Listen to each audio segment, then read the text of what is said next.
Bienvenidas, bienvenidos a otro capítulo, el tercer capítulo de Pulso Educativo. Conmigo está nuevamente don Sebastián Tejos y tenemos de invitado a don Rodrigo Gutiérrez, fundador de la Fundación Convivo. ¿Por qué lo invitamos? Porque vamos a hablar de convivencia escolar. Y ese es su tema de expertise. Bienvenido, Rodrigo. Muchas gracias, Oscar. Muchas gracias. Gracias. Cuéntanos, Rodrigo, el tema de convivencia escolar, ¿desde cuándo empieza a tener mayor repercusión? ¿Hay algo que lo empiece a... algún evento, por ejemplo? No sé, la gente ve en las noticias lo que pasa con los tiroteos escolares y de repente se empieza a preocupar por esto. ¿Hay algún, tú dirías que hay alguna época donde esto se empieza a hablar más? Porque yo me acuerdo que hace, no sé, pues 15 años esto no era tema. Bueno, primero, en realidad decir que, claro, últimamente hay una serie de situaciones que son más bien sintomáticas, que hacen que el tema de convivencia, y ni siquiera diría yo de convivencia, más bien el tema de violencia escolar sea tema, ¿no? Porque en realidad que la convivencia escolar fuera tema sería mucho más interesante. Tal vez ameritaría una mirada y un análisis más complejo, pero hoy día se ha reducido mucho el tema de la violencia. Pero en general, decir que esto, en realidad la conversación sobre convivencia y sobre transversalidad educativa viene desde la década del 90, cuando ya después, por ahí por el 2000, se reestructura el Departamento de Educación Extraescolar del Mineduc. Ahí se da origen a una unidad de apoyo a la transversalidad, ¿ya? Se llamaba, creo, unidad de apoyo a la transversalidad, deporte y tiempo libre, creo. Y eso ya no se limitaba solamente a lo curricular más bien disciplinario, sino que también interpelaba un poco la incorporación de la comunidad educativa y la cultura, empezaron a aparecer también como temática. Y de ahí en adelante, ya el 2002, la primera política de convivencia escolar, ¿sí? Por ahí hemos tenido un par de políticas más, por ahí por el 2011, el 2013 o 2015, si no me equivoco, fue el 2015, creo que fue la próxima. Y ya tenemos una política desde el año 2019 que no se ha actualizado, pese, digamos, a toda la particularidad de este nuevo retorno, digamos, a la presencialidad en los colegios. ¿Ya? Eso es un poco, en términos como tema, existe ya hace un par de décadas. No sé hasta qué punto en realidad está tan instalado, digamos, o tan generalizado ciertas cuestiones bien básicas, pero como tema existe, hay bastante desarrollo, y como decía yo, desde distintas políticas, de distintos trabajos, de distintas ópticas, hay bastante desarrollo en temas de convivencia escolar. No obstante, creo que hay bastante todavía pendiente como para que pueda tener la relevancia que amerita a nivel más general en las comunidades educativas y en la sociedad en general. Sí, y a nivel nacional, educativo en Chile, la Política Nacional de Convivencia Escolar que rige actualmente es la que dejó Marcela Cubillos con Raúl Figueroa del año 2019. No había una actualización en estos meses de gobierno de Gabriel Boric, y esperamos que sí puedan haber varios cambios sustantivos respecto a la normativa actual que rige el sistema educativo chileno. Sí, Sí, claro. tenemos que decir que parece obvio que la convivencia escolar repercute en el aprendizaje y en el desarrollo integral de quienes van al colegio, pero explíquenos por qué es tan importante, cuáles serían los factores que están hoy en día identificados que inciden en eso, y cómo han sido las métricas respecto a la convivencia escolar y, y los índices educacionales. A ver, tú planteas, digamos, bueno, como dos preguntas. Por una parte te refieres a las métricas y por otro lado te refieres al impacto que tiene la convivencia en el proceso educativo en general, ¿cierto? En la gestión educativa. Respecto de la gestión educativa, existe trabajos desde la UNESCO, que hay un estudio comparado, no recuerdo el nombre en este instante, que se hace frecuentemente en Latinoamérica, se incorpora a varios países. Y bueno, se ha insistido en esos estudios, ¿no? espérate, déjame recordar el nombre, no me acuerdo cómo se llama el nombre. Pero se insiste en que el clima escolar es uno de los principales factores, digamos, de éxito en las comunidades educativas junto con las prácticas pedagógicas, ¿ya? El liderazgo directivo también. Entonces, eso es algo que ya es sabido, en realidad. Si tú piensas además, si asocias a eso todo el desarrollo que existe hoy día en las neurociencias, donde se habla de la motivación, la importancia de la motivación en el aprendizaje, cuando hablamos de clima y motivación hay una relación también directa, ¿cierto? Cuando yo tengo un clima que es propicio, ¿cierto? Donde me siento acogido como estudiante, donde me siento, digamos, contenido, me siento acompañado, escuchado, respetado, y eso, y quiero ampliarlo, no solo como estudiante, como en el distinto rol que cada quien pueda cumplir en la comunidad educativa. Evidentemente que las distintas partes, ¿cierto? Los distintos engranajes que hay dentro del sistema educativo y de cada una de las instituciones van a andar de mejor manera.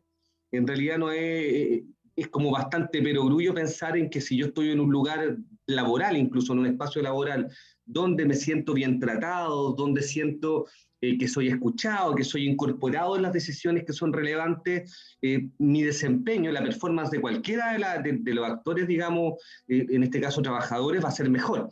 No es tan diferente lo que pasa en el caso de los estudiantes, ¿ya? Es importante también visualizar que el tema del ambiente, cuando hablamos del clima o el ambiente propicio para el aprendizaje, es también uno de los dominios que está dentro del marco de la buena enseñanza, tanto en el del año 2003 como en el actual, que se renovó el año pasado, este año.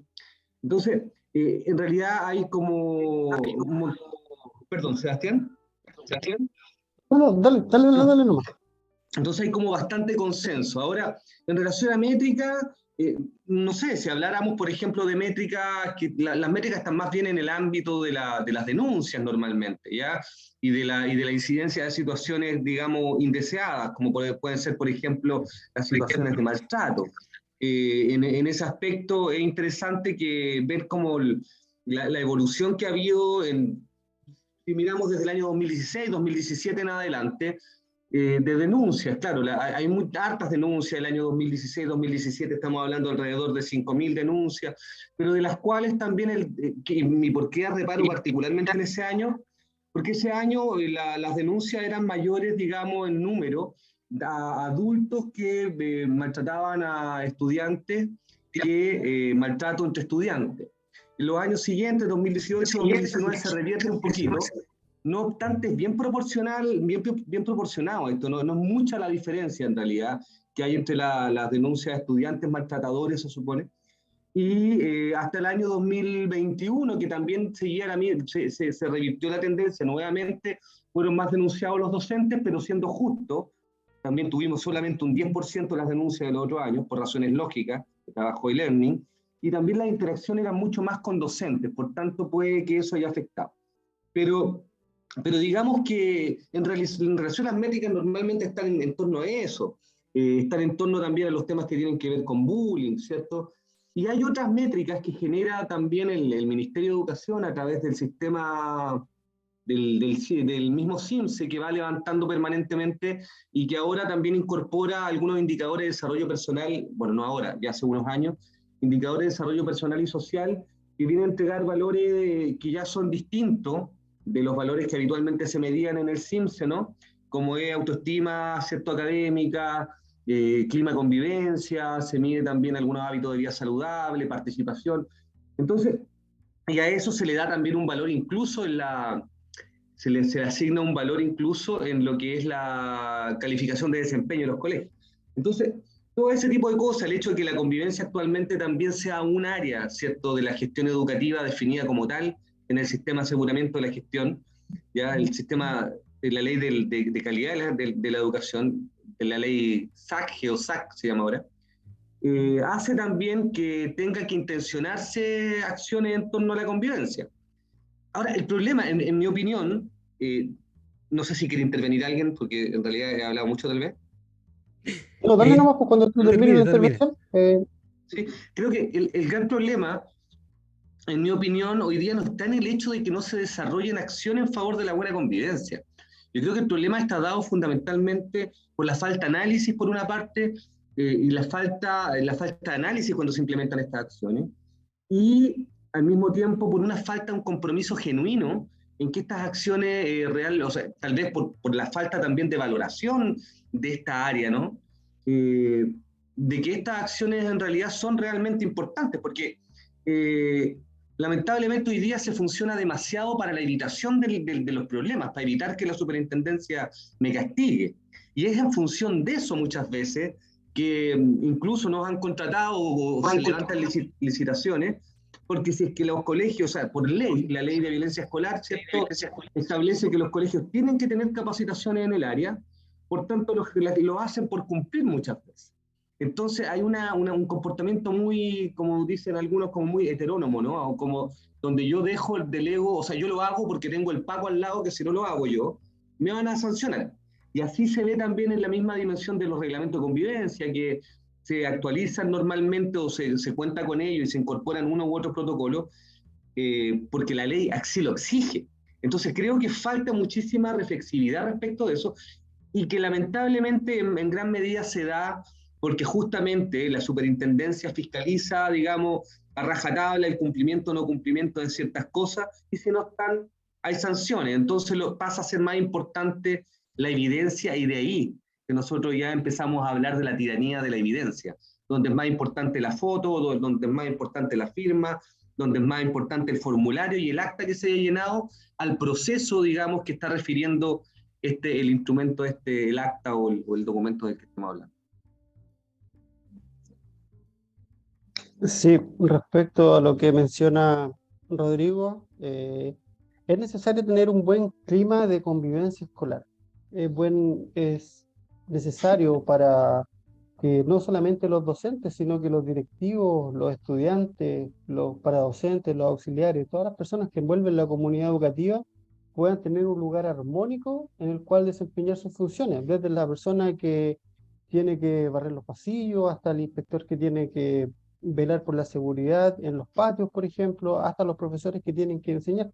Es súper necesario tener un buen clima para poder trabajar dentro de los colegios, porque de por sí la masificación en las escuelas ha hecho que éstas generen conflictos y sea un proceso no tan fácil de realizar.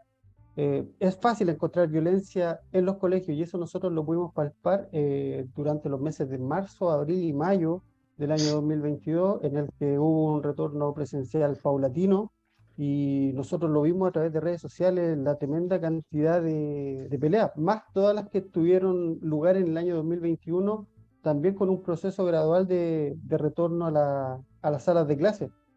Pero también hubo un fenómeno durante la pandemia que fueron las clases online, donde hubo un nuevo entorno en el que hubo también que generar protocolos respecto a convivencia escolar digital. Yo no sé si ustedes se acordarán o lo tendrán en retina, las veces que los estudiantes dijeron improperio a sus profesores cuando tenían el micrófono pensando que lo tenían apagado, pero realmente lo tenían encendido. U otros adrede insultaban no solo a profesores, sino que amenazaban a otros estudiantes en estas clases virtuales. Por lo tanto, se tuvo que generar sobre la marcha protocolos de convivencia digital para poder resolver los problemas y conflictos que se generaban en este nuevo entorno, digamos, que fue nuevo absolutamente para todos, fue nuevo para directivos, fue nuevo para profesores, también fue nuevo para padres y también para los estudiantes, y de la cual se desprenden una serie de nuevos, podríamos llamarlos fenómenos, como hablar sobre el ciberbullying, qué realmente significaba o cuáles eran las formas que tenía este ciberbullying y también las consecuencias que este podía llegar a tener dentro de los colegios. Por lo tanto, muchas instituciones educacionales tuvieron que plantear asesoramiento respecto a esto, se generaron algunas denuncias y también por parte de la comunidad educativa, en este caso de padres, apoderados, tutores, consultas respecto a lo que estaba sucediendo respecto al ciberbullying. Otro fenómeno que se tomó este entorno nuevo digital fue, por ejemplo, el sexting o la difusión de imágenes sin consentimiento, la cual nosotros podemos ver algunas de los efectos que tuvo, por ejemplo, en las denuncias que se formularon tanto en el año 2021 como también en el año 2022 en Santiago, por ejemplo, en el que hubieron estudiantes que se tomaron establecimientos educacionales. El grooming, por otra parte, que fue la sobreexposición de estudiantes a dispositivos online, en el que también se vieron eh, vulnerados sus derechos, digamos, por parte no ahora de la comunidad escolar, sino que el interviniente es alguien externo a la comunidad escolar y también es un adulto. Entonces, ¿cómo se prevenía? ¿Cómo se detectaba? ¿Cuáles eran las acciones que se tenían que tomar? Y también, para finalizar, trabajar sobre la ciudadanía digital. Cómo se trabajaba este nuevo fenómeno de que yo todo lo que estoy haciendo en línea va dejando también una huella. Y la ciudadanía digital también está asociada a una reputación, en este caso tanto de profesores como de estudiantes. Por lo tanto, la pandemia y el aceleramiento a la digitalización eh, de la, de la escuela y transformarla en un entorno digital también generó un total entorno nuevo para tratar los temas de convivencia digital. Y en ese sentido, Chile aprende muchas cosas. Por ejemplo, no tiene un manual o una guía sobre convivencia digital. No se generó en el país, sino que varios colegios fueron ideando protocolos, pero no hay una norma estricta que regule este nuevo espacio que se generó en tiempos de pandemia. Sí, al respecto yo, bueno, cuando buscaba colegio para nuestra hija, siempre poníamos atención a los reglamentos internos, que pueden incluso mentir, pero el solo hecho de que tú veas de que un reglamento se hace con incoherencias, dejan de mencionar ciertas cosas, ponen mucho énfasis en algunas otras, no sé, pues cuando te hablan más de la bandera y los símbolos patrios, de, y eso es el único enfoque que tiene harto, te dice bien de cuáles pueden ser los criterios que uno puede encontrar adentro. Y, Ujú. y en la parte de convivencia escolar, sí me he fijado que algunos sí le ponen más y que algunos al verlo, al visitarlos, sí tienen, por ejemplo, un departamento asignado, no solamente de orientación, sino que profesionales. eh, También no sé si me podrá corregir Rodrigo, pero desde que empiezan los colegios con integración, los que tienen pie, es posible, no digo que sea necesariamente que lo tengan, pero es posible encontrar también algún tipo de preocupación, si es que llevan bien el pie, de la convivencia escolar. Al tener que integrar niños distintos, igual se preocupan los que hacen bien el trabajo de que haya más integración. Y necesariamente eso requiere que haya cierta convivencia escolar. También en cuanto al tema de género, ¿cierto? También estamos viviendo un tema que antes no era visible, que hoy niños que son homosexuales o trans pueden estudiar y lo hacen declarando que tienen X condición o que son, eh, no sé, pues tienen algún tipo de,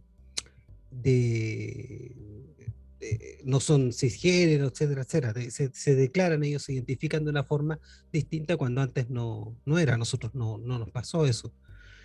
Eh, ¿Y qué iba a decir respecto a esto? Se me olvidó.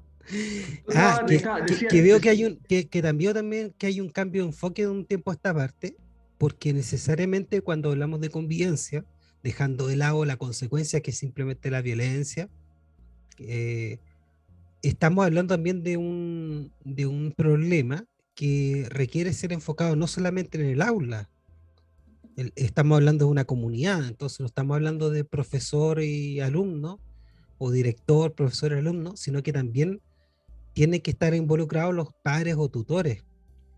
Y eso es bastante complicado también, por diversas razones. ¿Cuál ha sido la experiencia, Rodrigo, con eso? ¿Cómo se prepara también a un apoderado para que, no sé, pues si hay un niño que tiene, que está siendo, bueno, vamos a ir, el ejemplo no es tan bueno porque siempre estamos hablando de bullying, cosas así, pero es más fácil ejemplificarlo así. Un niño que hace bullying generalmente es un niño que también tiene problemas en su casa. Entonces Claro. la convivencia también depende de cómo entiendan en su casa lo que es relacionarse. Sí, mira, yo creo que primero poniendo un marco conceptual así, como muy general, digamos, es importante, creo que, porque tú recién decías, claro, cómo enfocamos este problema, pero ojo, referiste a la convivencia, y es interesante, yo no sé si fue casual o no, pero fíjate que la convivencia es posible que la entendamos como un fenómeno, ¿cierto? Como una situación que se da de cierta forma y que es susceptible de ser analizada. También la podemos entender como un aprendizaje, que es en alguna forma lo que ha promovido estos últimos años, se ha promovido desde la política educativa, ¿no? Pero también lo debemos entender como un proyecto ético, un proyecto político, porque así también cada comunidad construye el tipo de convivencia, digamos, que va de acuerdo a su sello, en el marco, evidentemente, en el marco de lo que son la orientación y la política nacional. ¿Sí? ¿Se me escucha? Sí, te escuchamos bien. Ya, bien. Entonces, creo que eso, y tú recién planteabas un problema, creo que también puede ser un problema desde la perspectiva que tiene, o muchas aristas de la convivencia son un problema, que son aquellas aristas donde todavía hay situaciones muy poco resueltas.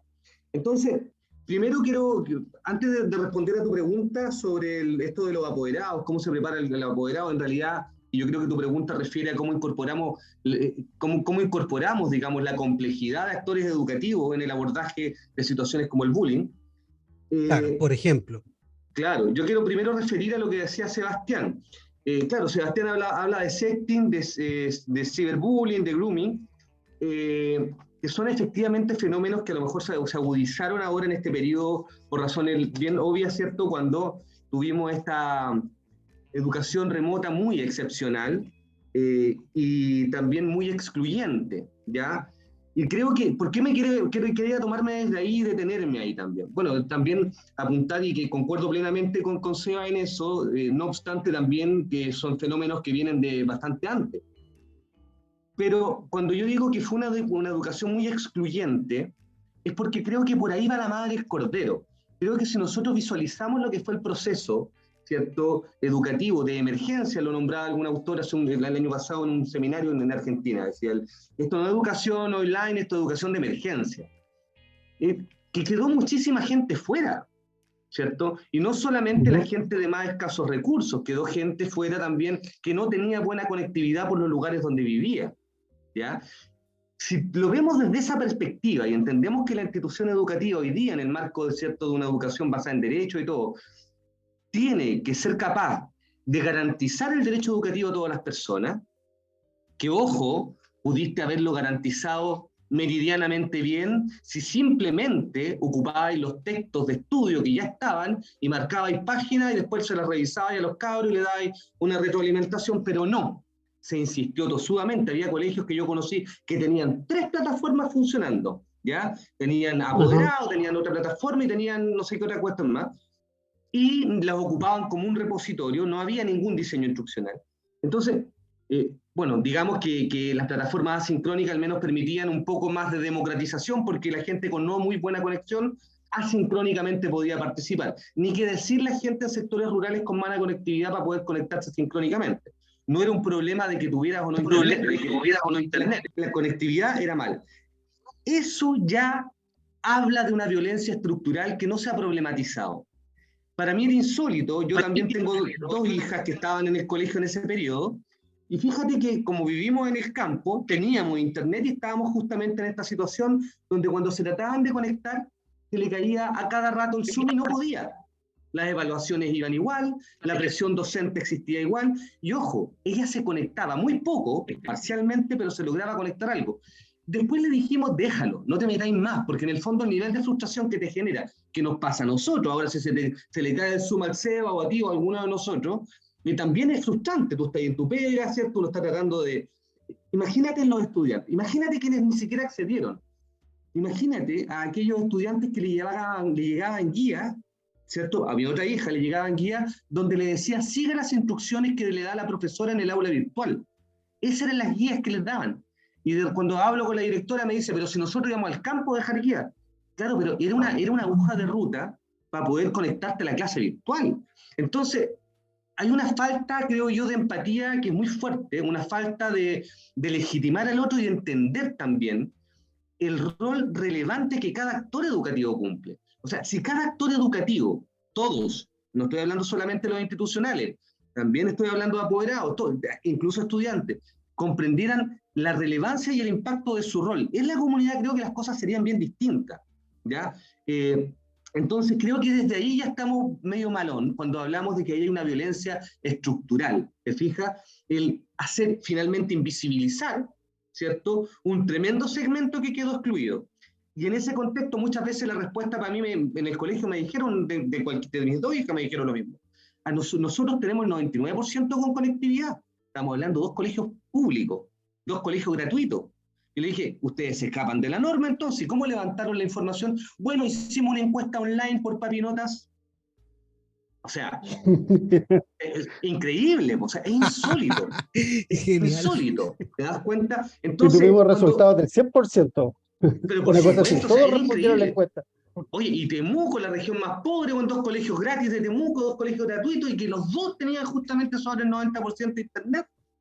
Totalmente fuera de cualquier norma. Entonces, desde esa perspectiva, si empezamos a ver, ¿no?, esta cuestión, la violencia, hay mucha violencia estructural. Cuando tú refieres, por ejemplo, a los reglamentos de convivencia y tocas, digamos, hoy día el tema de las diversidades sexogenéricas en ello, es insólito ver cómo de un tiempo a esta parte, en algunos lugares, para evitar ser tachados, ¿cierto?, de discriminador y evidentemente para evitar la multa, si en el fondo la cuestión deriva en eso, ¿no? La preocupación fundamental, no digo de todas las comunidades, pero en gran medida, de muchas, quizás la mayoría, para evitar la multa.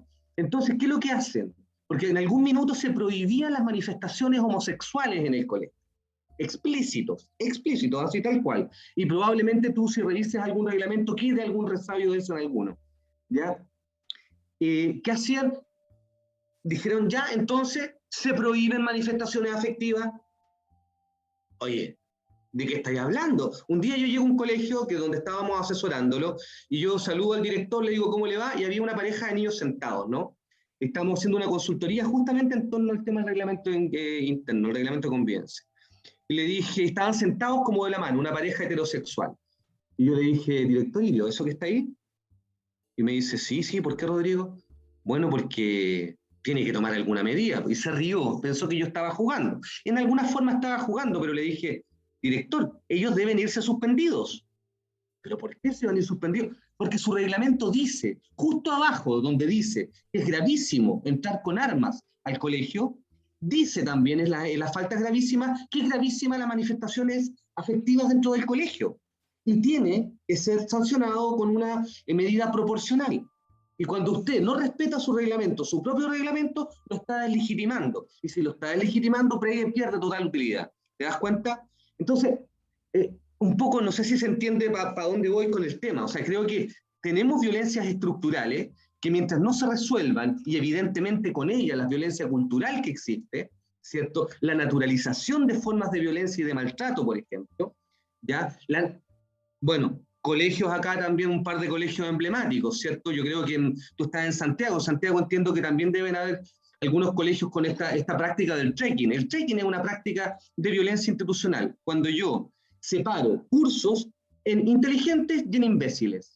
Perdón que lo plantee así, pero es importante que quede más o menos claro. Y la argumentación que existe frente a eso, porque es marketing en el fondo, porque los cabros a mí me van los que tengan mejores notas, los potencio, y me aseguro un marketing determinado para el colegio y matrícula, pero en el fondo la argumentación es, no, es que así adecuamos nosotros nuestras estrategias pedagógicas. Pero en el fondo, dejáis a un segmento de estudiantes a que, digamos, a la buena de Dios, evidentemente que las expectativas de cualquier docente que le va a hacer clase a los tontos no es la misma que cuando le hago clase a los docentes, a los inteligentes, ¿no? Es lógico, es obvio, somos seres humanos. Si a mí me dicen, cuando entro, vaya al peor curso del colegio, yo no los voy a ir a tratar como el mejor curso, ¿cierto? Y esto último que digo, esta última mención sobre el peor, eso también ahí remitimos a la cultura. ¿Cómo reproducimos una cultura de maltrato? ¿Cómo reproducimos una cultura llena de vicios? ¿Cierto? Siendo que tenemos un montón de elementos, porque hoy día hacemos gárgaras con las neurociencias, ¿cierto? Hacemos gárgaras con la educación emocional, y la mayoría de los colegios encuentras algún magíster en educación emocional y en neurociencia, ¿sí? Pero estas prácticas siguen existiendo, ¿cierto? En el fondo tenemos un aprendizaje del nivel cognitivo que no ha pasado al nivel cultural en forma también de sintiencia y de creencia al mismo tiempo. Te das cuenta que vaya acompañada esta cognición con un sentimiento que para que seamos comunidad que sea compartido, ¿te das cuenta? Entonces, en cierta forma creo que tenemos primero que atender estas violencias estructurales. Ahora, claro, es importante ser parte de la comunidad educativa de todas estas situaciones, es importante educar, es importante estar, digamos, a la vanguardia también respecto a las orientaciones, que las hay. Cuando tú me hablabas del tema sexogenérico, básicamente el tema de los estudiantes trans, hablamos de los estudiantes trans y nosotros tenemos que referir a la última circular, que es la 812, que es la última circular que sale el año 2021, donde se actualiza justamente el pliego de derechos que tienen los estudiantes trans en el sistema educativo.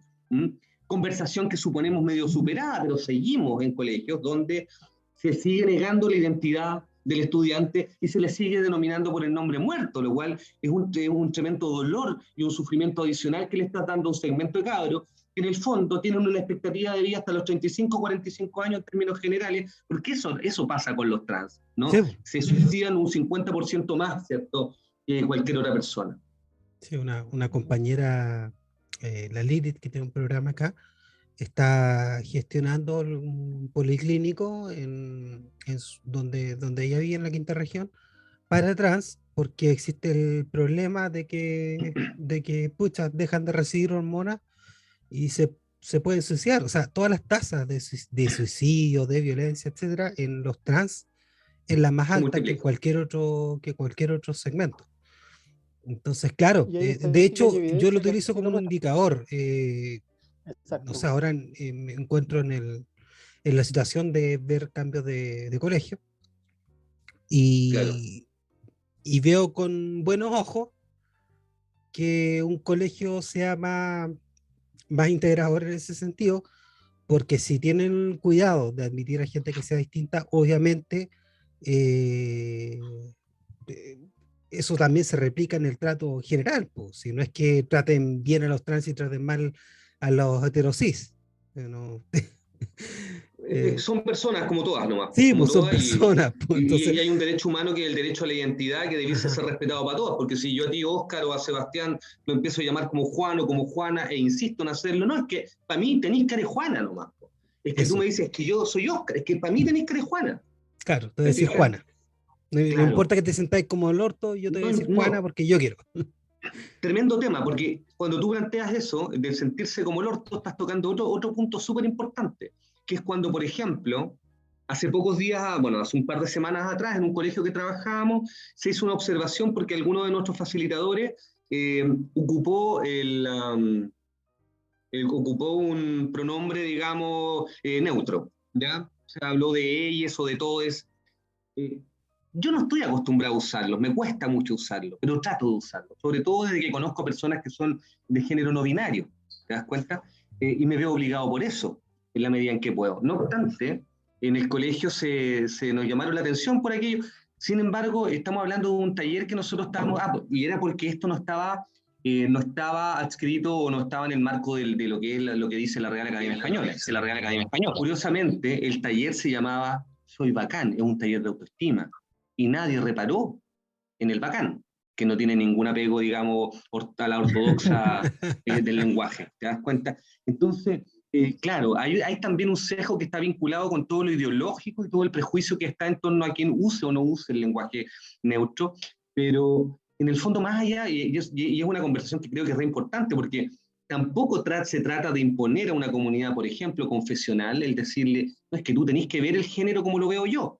No es eso, no se trata de eso, se trata simplemente de que esa persona que tiene, digamos, y profesa una determinada religión, tenga la delicadeza simplemente y la decencia y el respeto de que cuando está frente a una persona que le está diciendo que su denominación genérica es una u otra, o simplemente que no es ni hombre ni mujer, que lo respete.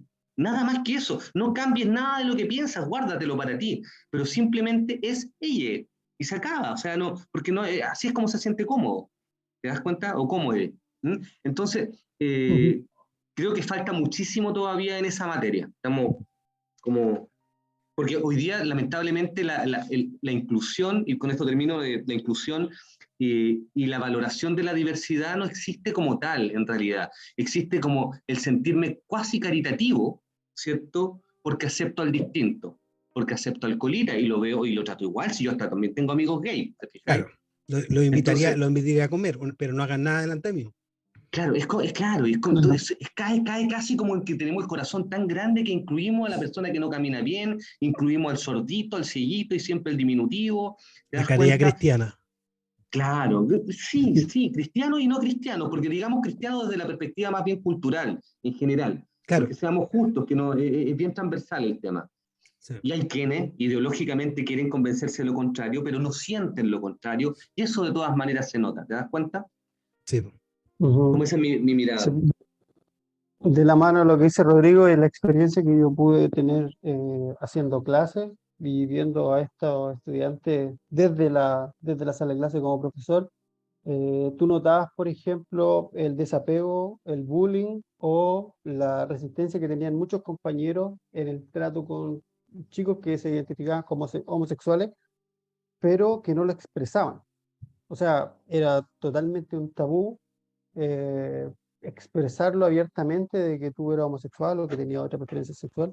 Y también lo mismo con las chicas que eran lesbianas.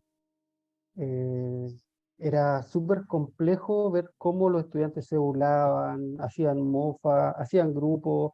Estos chicos siempre estaban solos y en los recreos se podían asociar con otros chicos eh, que se sintieran afines con ellos, que tuvieran una afinidad y que tuvieran confianza.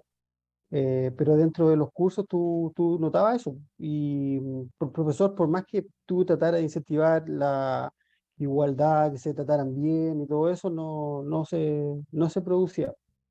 Ahora, muchos colegios están incorporando todo esto sobre la identidad de género, la igualdad, la equidad, pero muchos de ellos se quedan en el papel netamente por el tema fiscalización. O sea, el documento está redactado, está oficializado dentro del colegio, pero no es una práctica que se lleve a cabo. Solamente está en el papel porque, como dice el dicho, el papel aguanta mucho. Pero desde las prácticas, desde el profesorado, los directivos y entre estudiantes, muchas veces no se da eso.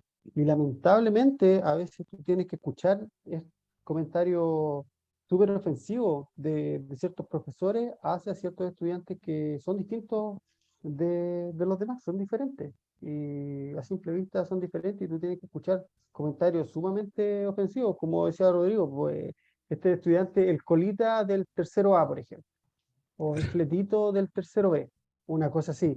Y tú qué hay para adentro, porque como profesor ya tenéis que tener empatía, ya tenéis que tratar a todos a tus estudiantes por igual, y te topáis de repente con aberraciones como esa. ¿No? O Y lo ya tanto. curioso de esa mirada de esa gente es que están completamente en contra y lo encuentran aberrante, que este es poco menos que marxismo cultural, lo identitario, y al decirle el Ujú, colita, están dándole una identidad a esa persona. exacto. Es una contradicción. Súper, súper denostativa, pero sí, le están dando una identidad. O por ejemplo, en el caso que pasó ahora en el año 2022 respecto a esta filtración de imágenes, que existía un grupo de estudiantes varones en Santiago con esta filtración de imágenes no de estudiantes de otro liceo. eh, ¿Cómo se filtró esa conversación del uno de los directivos de un colegio que decía, pero si las cabras están mandando fotos piluchas, qué más podían esperar que hicieran los estudiantes? Ah, si las cabras se estaban regalando ellas solas. Entonces, ya cuando tení esa mirada, cuando tú tienes esa percepción y el resto del profesorado o cualquier persona que escuche esto y sabe que esa persona no va a cambiar su mentalidad, ya esté generando una tremenda violencia, como menciona Rodrigo, una violencia simbólica, una violencia que no se ve, una violencia que sí deja huella y una violencia que mella en muchos sentidos tanto la personalidad de los estudiantes, las conductas de los estudiantes y también en el profesorado, que la violencia simbólica se da en todo tipo de jerarquía, pues la violencia simbólica la ejercen los directivos, sobre los profesores, sobre los estudiantes y así. Hay algo que unió a lo que decía Rodrigo, que tiene bastante razón, es un tema estructural y cultural, porque, pucha, claro, al final lo hacen todo por cumplir.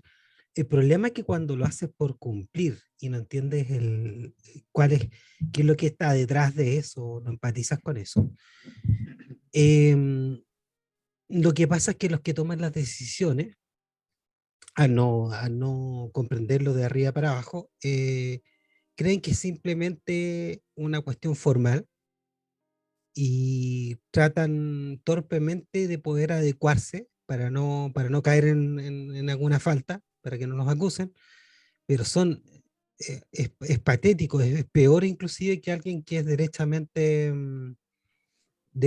contrario, porque es una cuestión, a mí me ha tocado en trabajo mucha gente que hay política ahora de no discriminación y las jefaturas son gente que se quedó pegada en el siglo XX y, y no entienden nada, o sea, entonces antes de decir algo completamente horrible, lo que dicen es, no es por ser, no es por ser machista, no es por Racista, ser racista. clasista, claro, no es por ser racista y tienen una cuestión horrible.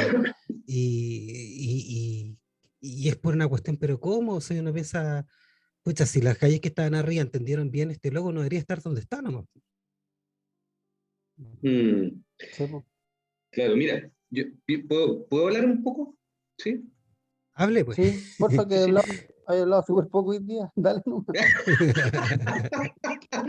Dale Eso, nomás. eso es lo que tení, Sebastián, eso es lo que tení. Pero, sí, lo que pasa es que, claro, está un poco, es que estoy solo en la oficina, como estos días la gente está en sus casas nomás porque partimos el lunes con Tuti. Mira, creo que no todo es tan malo. También no es importante no dejar una mirada como de que todo estructuralmente está perdido, porque no creo que sea así. No, pues si no, Dentro no de lo estaríamos malo, hablando. claro, dentro de lo malo y de lo obsceno, como por ejemplo, no sé si era un inspector, pero un asistente de la educación me parece mucho al que refería a Seba cuando hablaba de este caballero que decía que las cabras andaban regalando. Creo que afortunadamente hay gente así de descarnada, pero que no está visualizando el rollo ni la maldad en lo que dice, y eso es interesante. ¿Cachai? Porque está tan internalizado que no se da cuenta él que en realidad es tan malo. Evidentemente que después vienen los medios de comunicación y el hombre tiene que hacer un mea culpa, tiene que decirlo, más allá que lo sienta o no lo sienta malo. ¿Ya? Creo que ese es un elemento a favor, esas cosas se visualizan. A mí me preocupa más la gente que no lo hace ver, porque eso es más complejo. Pero creo que una salvaguarda saludable frente a este tipo de situaciones es que nos reconozcamos por un tema de etos cultural como homofóbicos, clasistas, racistas, ¿cierto? Porque lo somos culturalmente. Cuando yo dejo de entenderme machista es cuando yo dejo de observar mis prácticas machistas. Cuando yo asumo que yo estoy resuelto, es que yo no soy nada machista porque puta, yo Excelente, sí. mudo a la guagua, yo me dejo de mirar, pero no me doy cuenta que tengo una serie de comportamientos en el día a día que están basados en un comportamiento, en un etos machista. Entonces, yo te cuento, bueno, yo puedo hablar con alta propiedad de todo lo que tiene que ver con los sexos genéricos, porque yo tengo un hijo que es transgénero y una hija que también es género no binaria, o sea, tengo dos hijos trans. Una hija, sí, hija porque la puedo llamar hija o hije. Eh, entonces, ellos han crecido nunca, digamos, con ningún tipo de coacción en torno a sus opciones. Y te cuento que hoy día, afortunadamente, gracias al apoyo que le hemos dado y todo, son cabros súper contentos, hay gente súper sana, está súper bien con su vida y bacán. Y eso a mí me alegra muchísimo, porque ha sido harto trabajo en ese aspecto por un tema del entorno. Pero, pero así todo, yo no puedo desconocer, ¿cierto? Que yo cuando era chico en el colegio, sí me burlé alguna vez de un compañero mapuche. Y lo hice, yo era de Santiago, también estudiaba en la Florida, y lo hacíamos, ¿no? Y también me burlé alguna vez cuando supe que tuve un compañero que era homosexual. Entonces, estos son procesos. Hay una sociedad que tiene también que transicionar junto con estas nuevas generaciones que son mucho más sanas, y tenemos que transicionar también entendiendo que podemos cambiar la forma de mirar la realidad y de sentirla. en la medida fundamentalmente en que nos entregamos al simple acto de amor, al cosmos, si tú querías, y al respeto al otro, a la otra o al otro, en términos de verlo como otro ser humano legítimo. Si yo no soy más bacán que nadie, soy igual que Oscar, igual que Sebastián, o que la gente que pueda estar escuchando. Somos iguales en calidad y en dignidad, ¿no? Entonces, cuando yo parto de esa base y salgo un poco de mí, de mi ego, y veo que hay otros seres humanos que son tan legítimos como yo, ¿por qué mis opciones o mis preferencias sexuales tienen que estar por sobre las de otros? ¿Por qué cuando yo me vinculo con una persona que es homosexual, y si es hombre particularmente también, tengo que pensarlo en cómo le gusta coitear para yo ver cómo lo trato? Si a mí nadie me pregunta cómo me gusta hacerlo, porque soy heterosexual. ¿Te fijas?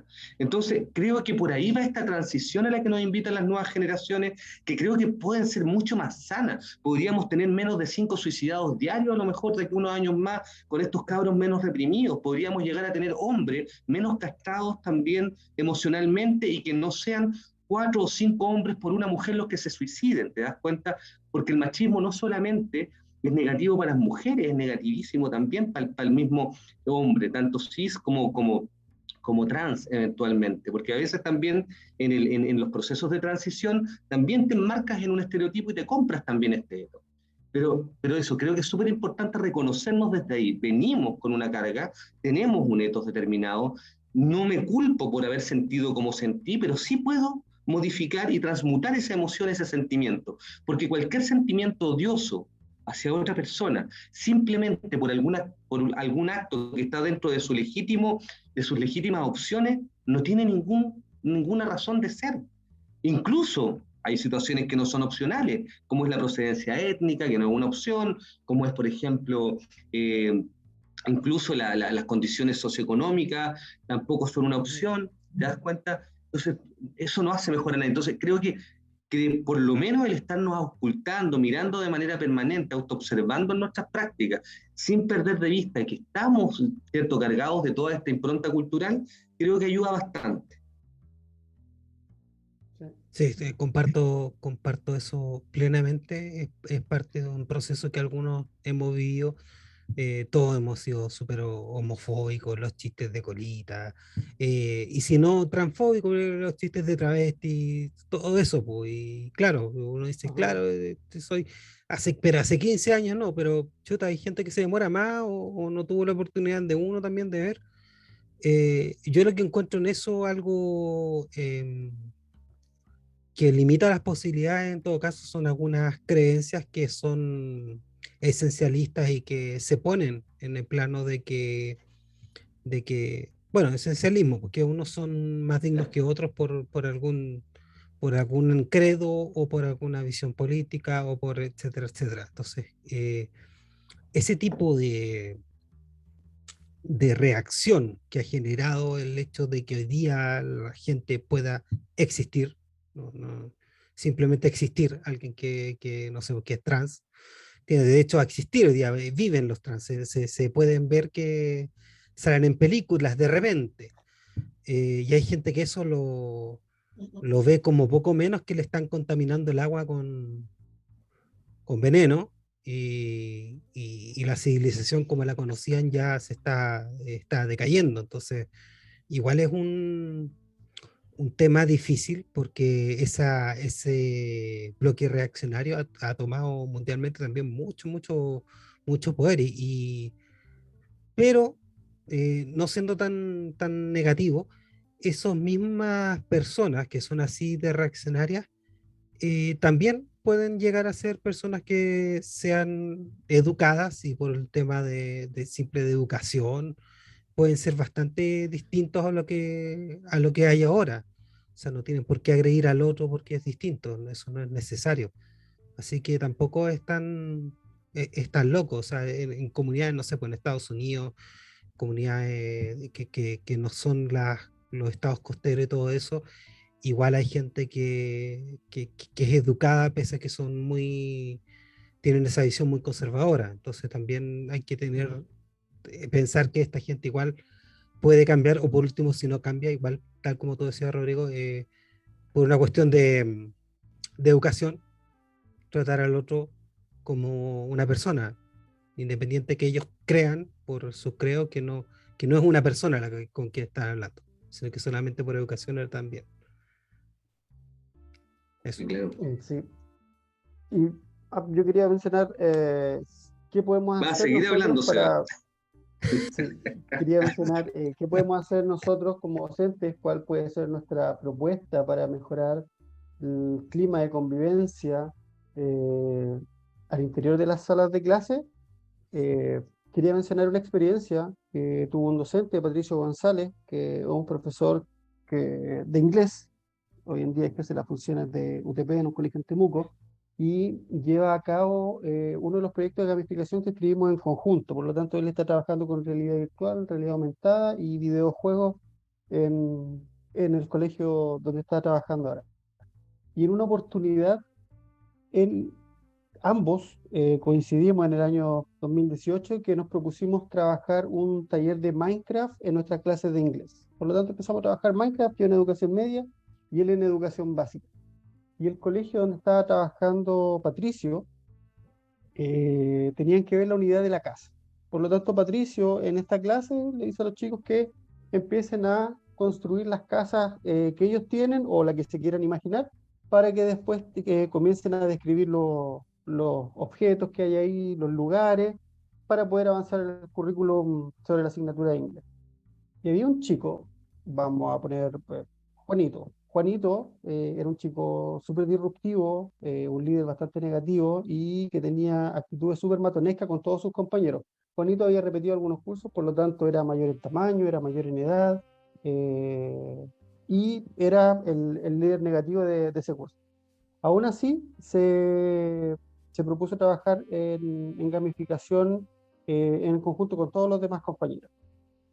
Y mientras sus compañeros estaban construyendo en Minecraft las casas y haciendo todo, lo que estaba haciendo Juanito era que iba y derrumbaba lo que sus compañeros estaban haciendo. Iba y dinamitaba algunas partes de la casa, por lo tanto los compañeritos al tiro iban y le decían al profesor, profesor, Juanito me hizo esto, Juanito me hizo esto otro.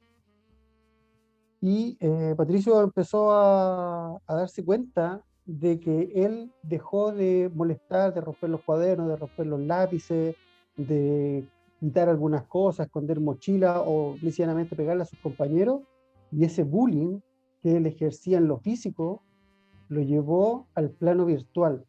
Entonces ahora lo que él estaba haciendo era que estaba derrumbando y haciendo bullying dentro del juego en Minecraft. Entonces Patricio me preguntó, ¿qué podemos hacer? Y lo conversamos varias veces. Y le dije, mira, lo único que puedo decirle es que lo que destroce después lo vuelva a arreglar, porque a lo mejor va a ser el trabajo que va a tener en la próxima clase. Él no va a seguir avanzando en su proyecto, pero sí va a poder reconstruir lo que hizo con los demás compañeros. Entonces, la próxima clase, este chico tenía la única tarea de no seguir avanzando en su trabajo, sino que empezar a arreglar lo que ya había hecho y destruyó con sus compañeros.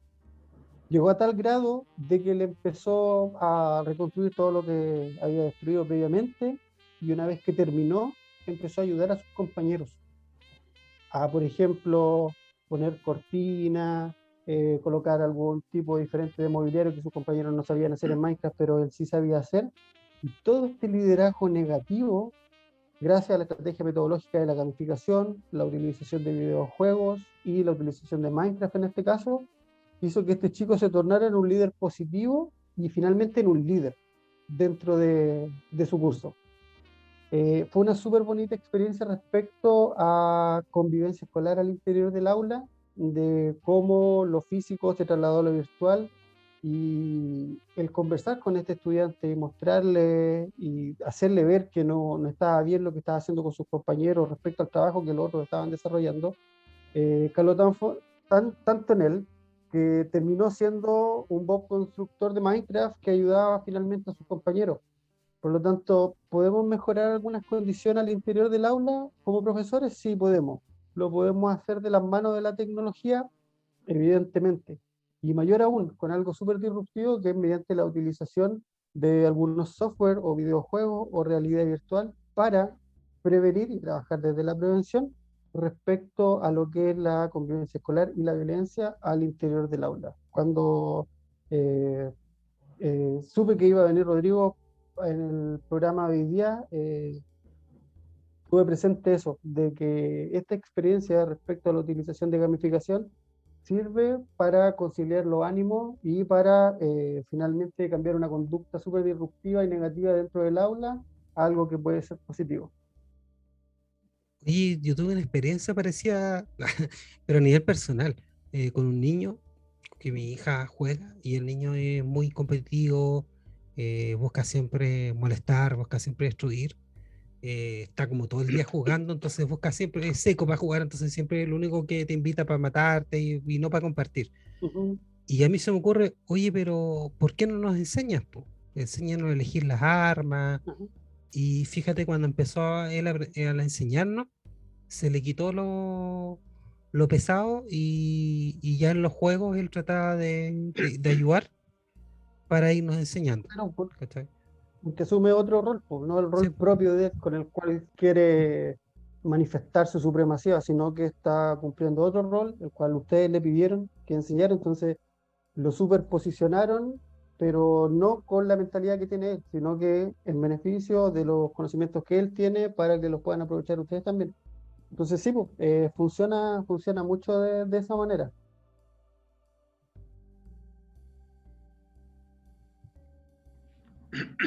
Rodrigo ha estado callado, ¿quieres hablar? No, es que ya he hablado mi cuota, ¿no? Sí. Oye, pero, Rodrigo, ¿tú jugáis algo, no? ¿Tus hijos juegan Eh, algo? si es que juegan en, tú dices como online, Sí, algún juego, un computador, una consola o algo. no, la verdad que yo no juego actualmente, he jugado, pero me envicio. Entonces, Ah, ya. evito la adicción de ese tipo. Me La pasa última lo vez Ah, mismo. estaba en la universidad te y de repente entiendo. tenía que dar pruebas y me había quedado con un Wolfenstein más antiguo que tenía en un Mac, de los primeros Mac que había.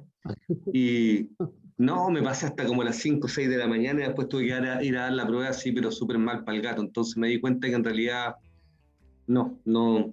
Y sí, mis hijos juegan No, algunos no. juegos medio violentos, han jugado el Mortal Kombat, y han jugado LOL, Mm, sí, han pasado por hartos juegos. mm. Oye, de todas maneras, hay estudios que indican que las personas que juegan juegos violentos no necesariamente van a ser violentas en la vida real. De hecho, hay un estudio que demuestra que casi nada el porcentaje de las personas que juegan juegos violentos tienen conductas violentas en la vida real. Buen dato, buen dato. Pero claro, bueno, yo también parto de esa premisa, por eso que han tenido la licencia para hacerlo. Pero, Ujú. pero, pero claro, creo que quería un poco, a lo mejor aportar a esta mirada más esperanzadora. Justamente yo la otra semana, decir que yo hace unos años ya trabajo con algunos colegios donde estoy bien sorprendido, particularmente, por ejemplo, de los colegios confesionales en su apertura, ¿cierto? Al abordaje de temáticas que incluso en colegios laicos nos han tocado, como lo que estábamos hablando recién, lo que tiene que ver con la dimensión sexogenérica, y otras temáticas que en realidad muchas veces no son abordadas en otros lados, como también la democratización al interior de los colegios en la formulación de normas, etcétera. Eso me llama la atención súper profundamente y me moviliza, me motiva y afortunadamente actualmente trabajamos con comunidades muy motivadas también. Ahora, por ejemplo, partimos la otra semana en Coelemu, vamos a capacitar a 250 asistentes de la educación en resolución de conflictos, pero no es esa la novedad. La novedad es que hay un bloque importante dedicado a la disidencia sexogenérica en esta capacitación, que es una pega que salió por ahí, que la pillamos de casualidad en el mercado público, concursamos y adjudicamos. Es interesante ver que hayan instituciones grandes que están preocupados de eso. Digo instituciones grandes porque es un municipio completo, ¿ya? Hemos tenido también experiencias de procesos democratizantes súper bonitas, por ejemplo, en el norte de Chile, en Taltal, donde trabajamos con todos los colegios en su minuto, en un plan de convivencia escolar a nivel regional, o sea, comunal, perdón. También capacitamos a los distintos actores, básicamente a los equipos psicosociales de todos los colegios de la comuna, que en particular en esa comuna toda la oferta es pública, no hay colegios particulares. Y, y bueno, y decir que esas son cuestiones que son muy motivantes porque hablan de esta mirada más esperanzadora. Y creo que uno de los elementos importantes, mira, y nosotros como Fundación Convivo, nosotros tenemos un, una perspectiva que es la perspectiva de la convivencia consciente. Es como el gran paraguas desde donde nosotros miramos y desde donde nos movemos. Y esta perspectiva tiene cuatro principios básicos, ¿no? Eh, que son bien abstractos, pero todos son súper operacionalizables. Cuatro principios básicos que se ordenan en un acrónimo que es el todes con poder. El primer principio es el todo y parte, que refiere, digamos, a este principio tan antiguo, digamos, y actual al mismo tiempo, como es el saber que somos parte de un todo y al mismo tiempo somos una individualidad, pero que vivimos en esa dialéctica, ¿sí? O sea, no hay nada que me pueda pasar a mí, ¿cierto?, que no afecte el entorno, y cuando yo afecto el entorno yo también cambio. Y eso lo dice el cristianismo, la teoría del sistema, etcétera, todo el mundo. Los budistas también. Después, el des viene del desconstruir o el desaprender. Fundamental la disposición a desaprender, ¿cierto? Es básica. Hoy día tenemos muchísimo que desaprender. Fíjense que en muchos lados, a propósito de esta emergencia de ciertas situaciones violentas que fueron muy mediatizadas a principios de año, la explicación, y se hablaba de violencia escolar, refería fundamentalmente a los escolares, a los estudiantes. Esta situación se explicaba mucho a partir de todo este encierro, ¿cierto? Como una reacción más o menos lógica. Bueno, sí, pues hay una profesora argentina de la cátedra ella es doctora en salud mental comunitaria, no recuerdo en qué universidad. Ella habla de la Alicia Stolkiner, dice que sería extraño que alguien dentro del proceso de pandemia no se hubiera enfermado y no hubiera pasado depresión o angustia o esas cosas. Dice que la persona, que eso es lo normal, lo corriente, que cualquier psiquis normal le habría pasado algo así como lo que hemos vivido. Y por tanto, estar tan constreñido, tan apretado, ¿cierto?, puede haber generado esto. No obstante, no obstante, y a propósito de desaprender también, hay que entender que hay un montón de categorías en el lenguaje que han cambiado. Oye, hace 2 o 3 años atrás hemos cambiado muchísimo. Hay procesos sociopolíticos que no han pasado piola, no son cuestiones que no tengan efecto. El hablar de democracia, ya no democracia representativa, sino que participativa, ¿cachai? Independientemente de la mirada que uno tenga sobre el proceso constitucional, ¿cierto? El tema de que tuvimos millones de gente en las calles movilizados por distintas situaciones, ¿cierto? Justicia social, participación, democracia, son conceptos que también permean las comunidades educativas.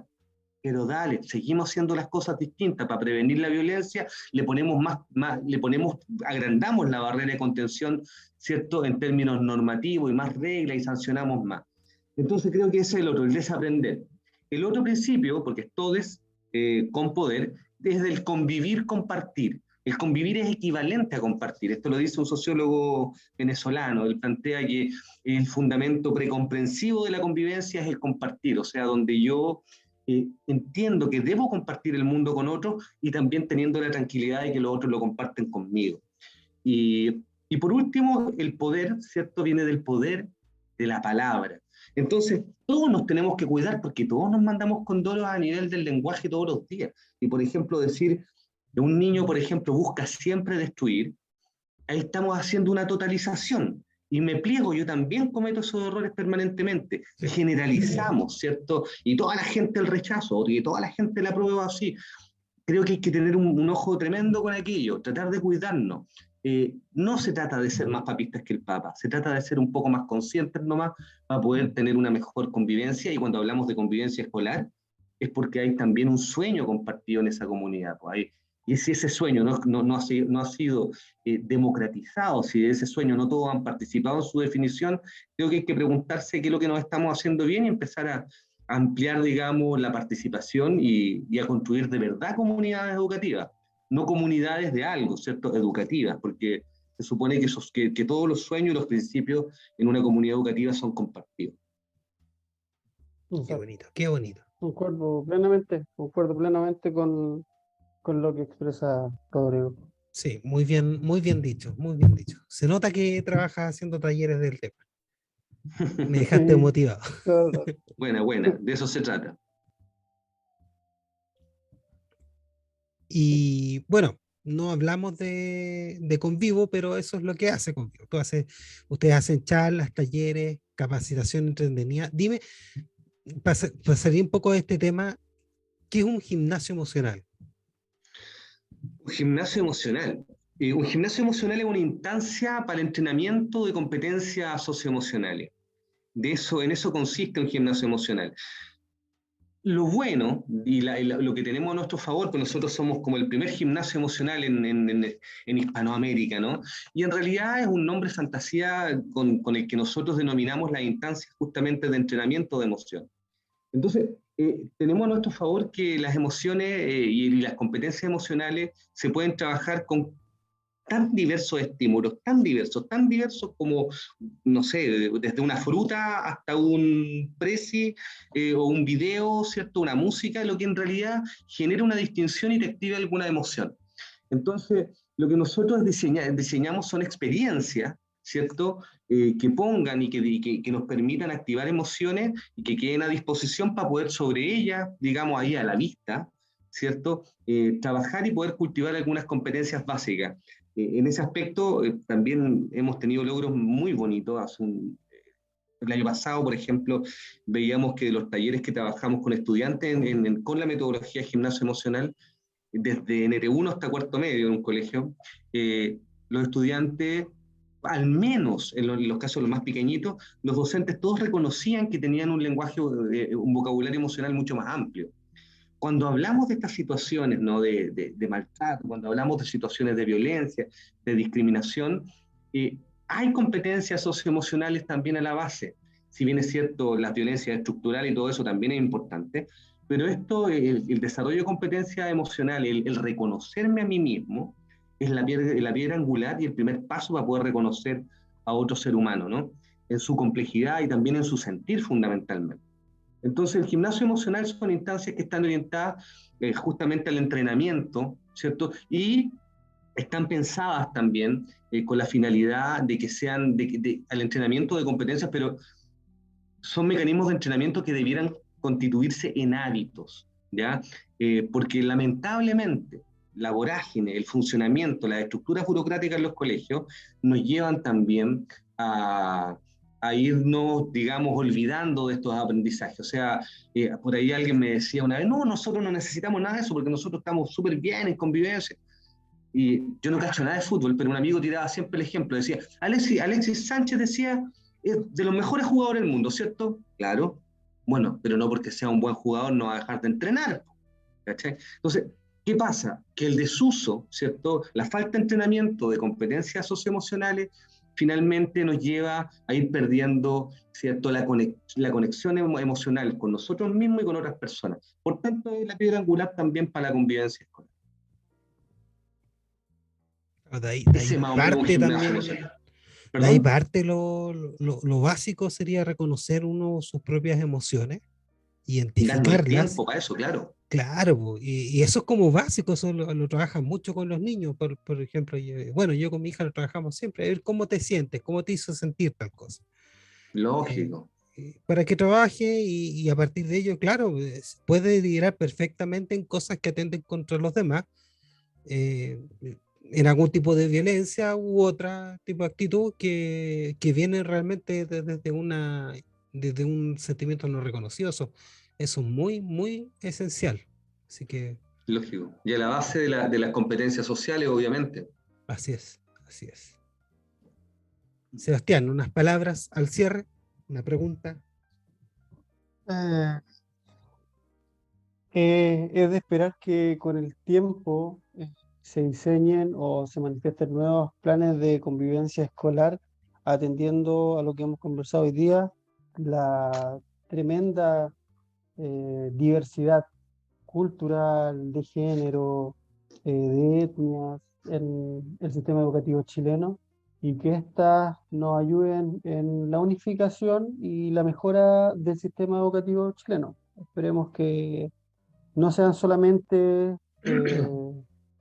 palabras hechas en el papel para poder solventar las fiscalizaciones, para poder tener la evidencia, sino que sean prácticas que se incorporen y se lleven a cabo dentro de los establecimientos educacionales en pro de la mejora tanto de los aprendizajes como de la convivencia de profesores, estudiantes. Es un lindo desafío, una tremenda responsabilidad, pero esperemos que en el futuro podamos contar con este tipo de herramientas y que cada vez más sean reconocidas y aceptadas dentro de las comunidades escolares por todas las personas que las conforman. Así que eso por mi parte. Sí, yo también quería agregar que, un- que, que estas cosas generalmente eh, se toman en cuenta cuando hacen falta, y de repente cuando hacen falta el problema se complejiza mucho más. Entonces, también para los que sean padres y estén escuchando esto, que sean también activos en eso, de si se puede exigir y no tanto como exigir, sino que también ser agentes de cambio dentro de sus propias comunidades educativas para que se tome en cuenta esto. eh, es posible también. A mí me ha tocado estar en ambientes completamente ajenos, incluso hostiles, y, y con el tiempo y con harta constancia algo se puede avanzar, porque todos vamos teniendo problemas donde al final es necesario como ser humano el otro, y ahí se dan cuenta también que la persona que tienes al lado es, que sufre, siente igual que tú, y el objetivo de estar educando a un niño no solamente es para que funcione como guardería, sino que puede ser algo más. Y eso todos podemos ver los frutos de ello y sentirnos mejor cuando eso pasa. Así que también a los que son padres que también se involucran. Rodrigo. Ujú. Bueno, yo solamente invitar a atreverse. Yo creo que hay que atreverse a hacer las cosas diferentes. Yo creo que lo bueno de que hoy día la convivencia escolar es un tema porque sí, creo que estamos en un estado a lo mejor no muy positivo, ¿no? Creo que para mí un indicador de buena convivencia es preguntar y que la gente esté contenta en una comunidad educativa. Tiene que ver con esa percepción también subjetiva y que también es intersubjetiva en su minuto y se convierten en climas, ¿no? Pero, y atreverse, y para esto un botón de muestra. Cuando tú hablabas delante del reglamento interno y que en lo formal cumple, ¿cierto? Y que tiene ciertas cosas y que a lo mejor hay incoherencia. No sé si lo comparaste tú el reglamento con el proyecto educativo. Se supone que debería haber coherencia, ¿ya? Sí, hay veces que hay incoherencias porque Por utilizan, supuesto, claro, por supuesto, se por nota supuesto. mucho. Y contravenciones también, y a Claro, las hay, a la ley, y a otras normas, ¿cierto? Y a pactos internacionales, etcétera. Pero fíjense que hoy día hay una tendencia, no sé cuál magnitud tendrá, pero la he observado en varios lugares donde hemos trabajado, en distintas ciudades, a externalizar la elaboración y de los reglamentos de convivencia y ponerla en manos de abogados. sí. Ojo, de abogados. ¿Por qué? Porque el abogado va a permitir que no le entre ni una aguja en lo legal. Ujú. Vamos a estar súper normalizados. Entonces, cuando yo hablo de atreverse, también dice relación con entender que este tipo de instrumentos tienen un potencial comunitario tremendo, tremendísimo, en el sentido de que un reglamento de convivencia debe ser un instrumento formativo. No porque está hablando de convivencia y es convivencia escolar. Debe ser un instrumento formativo, debe permitir que formemos y eduquemos en aquel tipo de convivencia que nosotros deseamos. Y cuando nosotros hablamos de democracia y eso no está contenido en ello, porque claro, la norma te dice que tiene que venir esto elaborado, ¿cierto?, colectivamente, con todos los actores, pero apurado les pegaste una llamada para que firmaran y para que validaran la cuestión cuando ya estaba hecho. Entonces, ahí juramos que la hacemos de oro. El problema es que estamos perdiendo ese potencial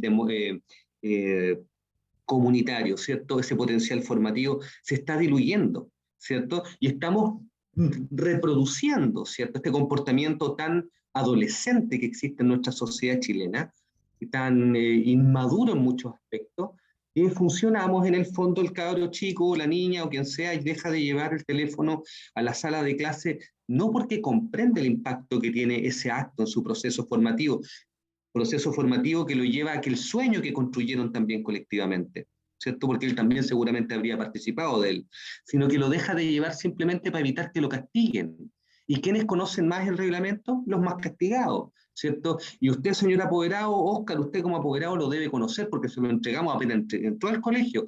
Y ojo, ahora te lo entregan en digital, pero hace unos 5 o 10 años atrás te lo entregaban en letra tamaño 3 o 4, porque como era un mamotre de todo, y lo importante era, como dice la norma, que teníamos que entregárselo al apoderado cuando matriculaba, para economizar hojas te lo pasaban en letras 5. Fíjate, nadie lo podía leer.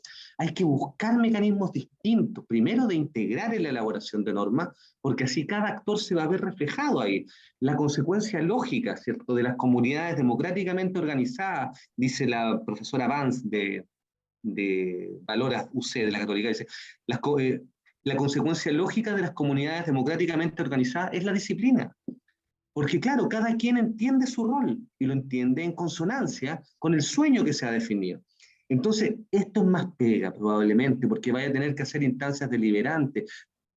Todos le tenemos miedo y en los colegios se le tiene mucho miedo a la participación de los estudiantes, mucho miedo a la participación de los apoderados, ¿cierto? Sí. Pero puede ser mucha pega, o puede ser un poco de más pega, pero la pega se te hace mucho más satisfactoria y va a traducirse finalmente en un crecimiento para todos los actores de la comunidad educativa. Entonces, creo que la invitación sería a atreverse. Eso. Y que los manuales de convivencia escolar de una vez por todas dejen de ser los códigos penales de los establecimientos educacionales, porque solamente Sí. son punitivos, como dice Ricardo, como dice Rodrigo, que sean propositivos, que sean formativos, que sean colaborativos, que sean hechos en comunidad. Es un ingrediente, pero esencial para la buena convivencia escolar. La base, La base. El desde. desde ahí. Desde ahí. Muchas gracias, Rodrigo. Muchas gracias, Muchas Sebastián. gracias. Muchas gracias por la invitación, Oscar. Sí, Gracias. vamos a Gracias a ti, invitarte de Oscar. nuevo porque parece que te gusta hablar. Y puede hablar de cosas súper interesantes también. Sí. Sí, a veces sí. Sí. Y que mira, casi le mando un saludo a San Petersburgo, pero ya no ella.